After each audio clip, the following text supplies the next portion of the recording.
is up, y'all? My name is Nori and welcome back to my channel.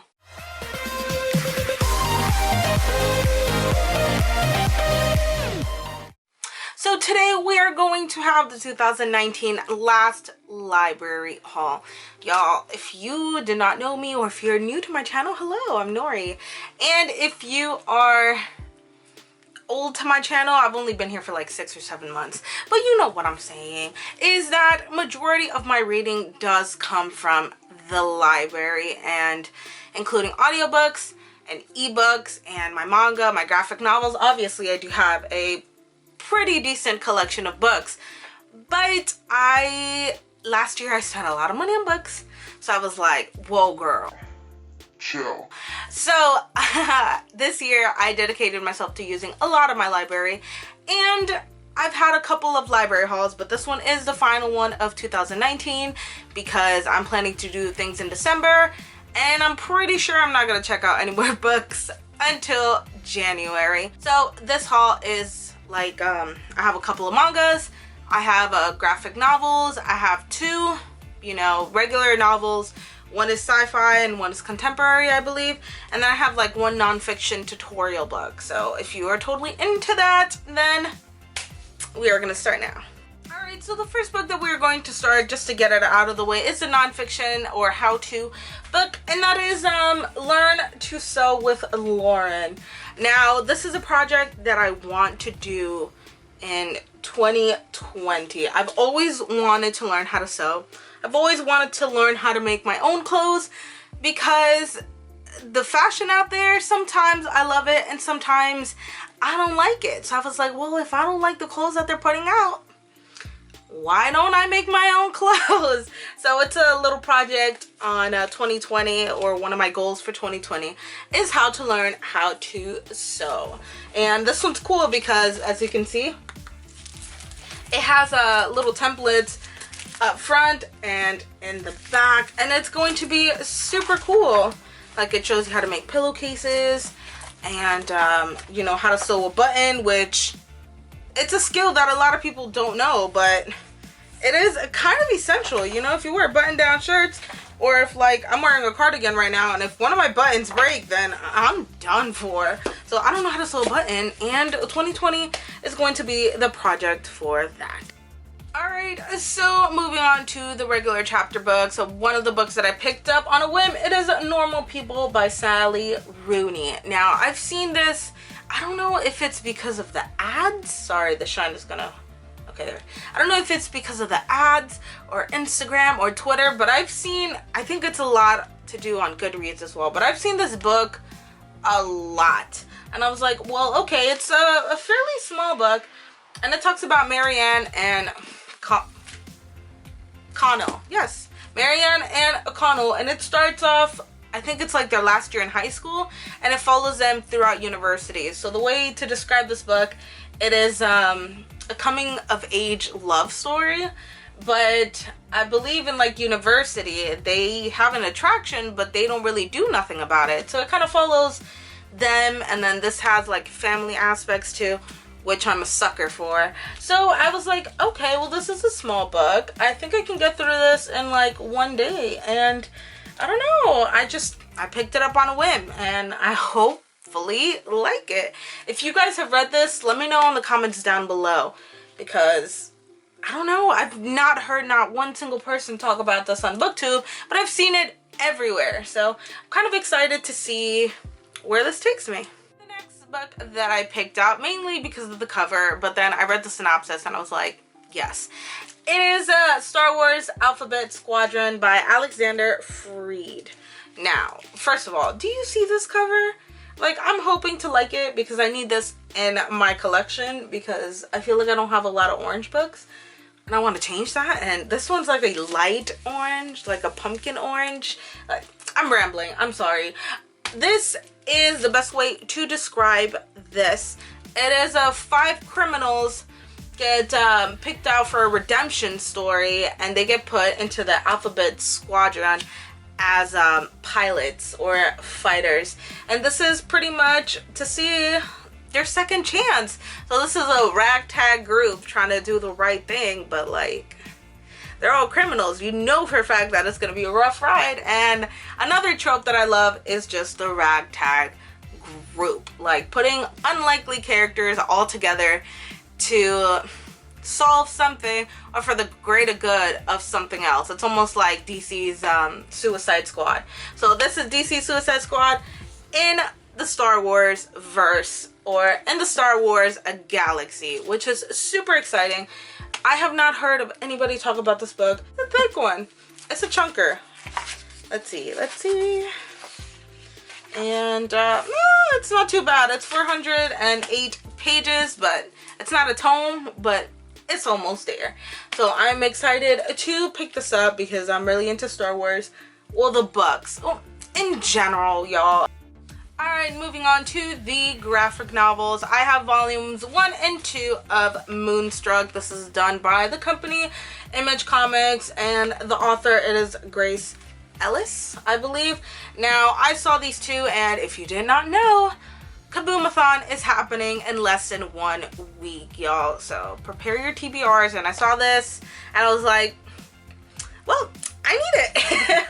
So I picked these two up, and the back, it explains everything. It says monsters, romance, and magical hijinks. Oh my, I was like, this is for me.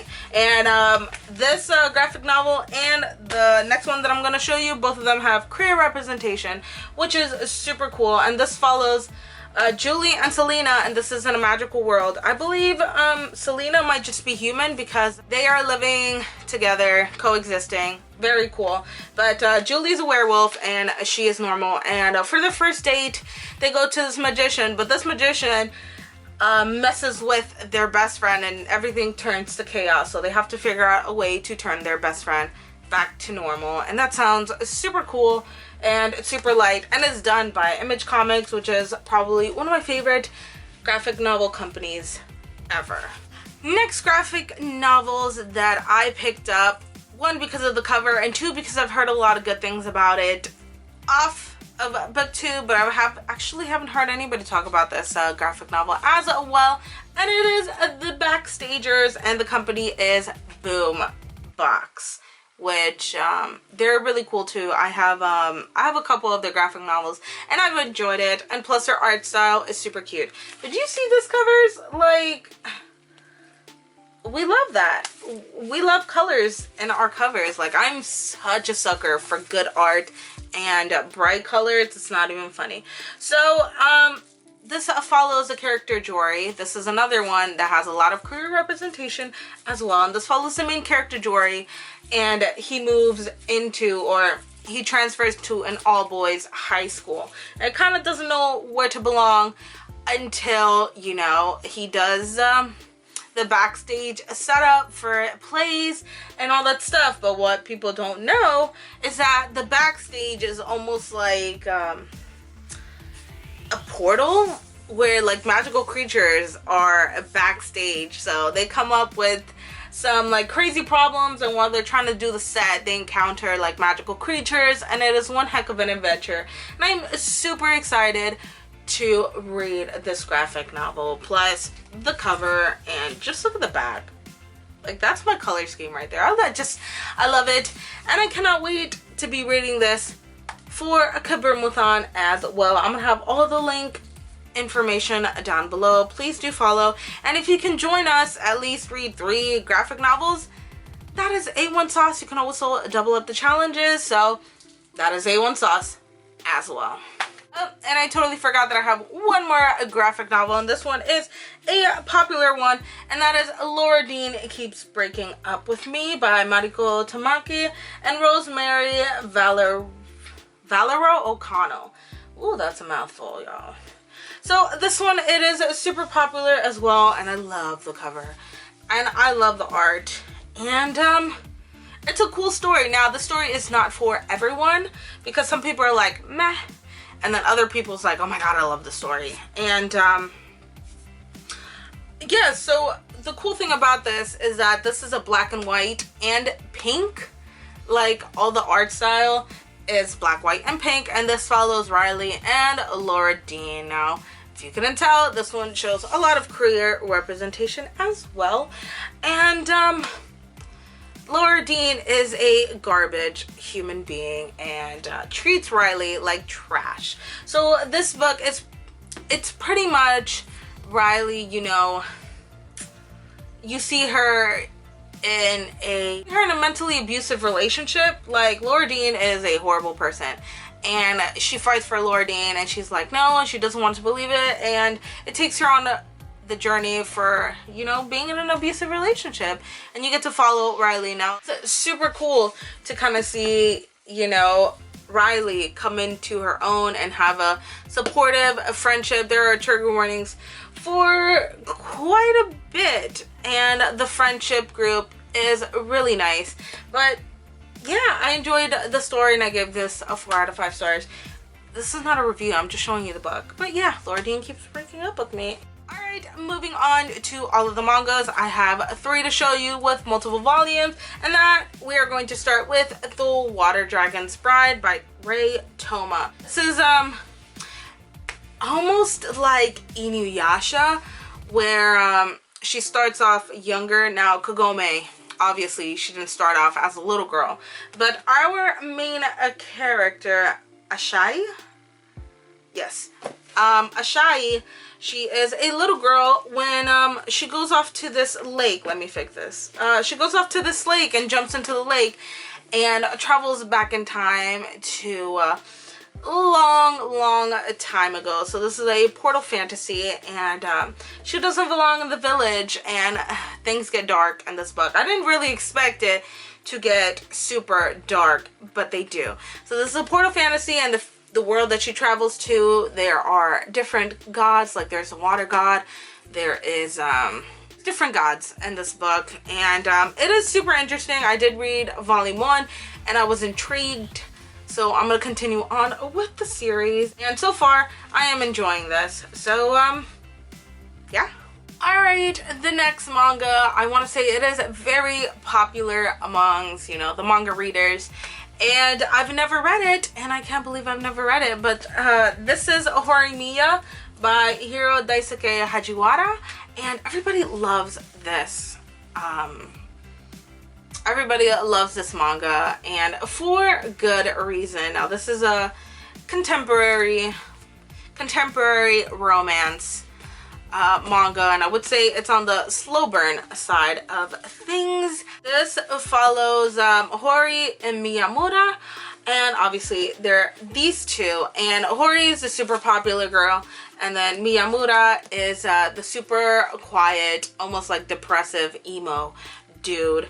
But outside of school, Hori, her parents are away and her mom is always working, so she has to take care of her little brother. So she's not, you know, out for shopping, she's not doing this, she's running groceries, she's cleaning the house, she's raising a kid. And Miyamura, outside of the school, this dude ties up his hair and you can see all of the ear piercings. He has a lip piercing, he has a tattoo, so he is, you know, super metal. And their paths cross, and since the whole school kind of doesn't know that they're living kind of a double life, then they kind of keep each other's secrets, and you could kind of see the characters growing. This is one of the series that I would love to collect for my personal gain as well, because I can definitely see myself, you know, kind of reading this over the years, or when I need to pick me up, or when I need something cute and fluffy, I will definitely go back to these. Alright, and the last series that I'm going to show you, obviously it is a manga series, and it is highly popular, and I've never actually read it because I don't know why, and that is A Fruit Basket by Natsuki Takaya. I hope I said that right. But this is volumes 1, 2, 3, and 4, and if you can't tell, these are super thick boys. I actually don't really know anything about this. All I know is that there are magical curses and a shy girl that goes to high school. Yeah, I don't know nothing about Fruit Basket. All I know is that I really wanted to watch the anime because they revamped it, because this series is quite old. I want to say 2003, 2004 it came out, and it was all of the hype.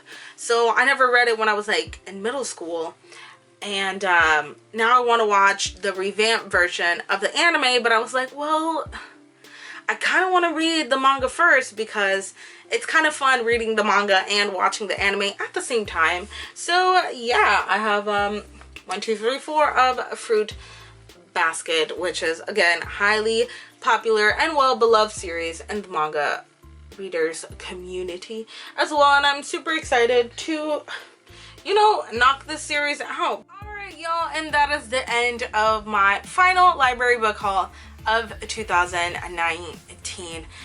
I don't know where this year has gone, y'all, but it has gone some places. I can't believe it's already like 2020. I swear, the older you get, the faster the time goes, and I sure as heck am not appreciating that. But yeah, thank you so much for sticking around. Like, comment, and subscribe to my channel because I have some cool things coming up in less than a week. Starting December 1st, we have the Kaboomathon, and I'm gonna try to attempt the 25 bookish days of Christmas. So I'm going to try to be releasing a video every single day until Christmas. Am I crazy? Just a little bit, but why not try, you know? It's my channel. I can kind of do whatever I want. So thoughts, prayers, and sun energies, because it's gonna be a lot of work. So thank you so much for watching this channel, and stick around. Bye.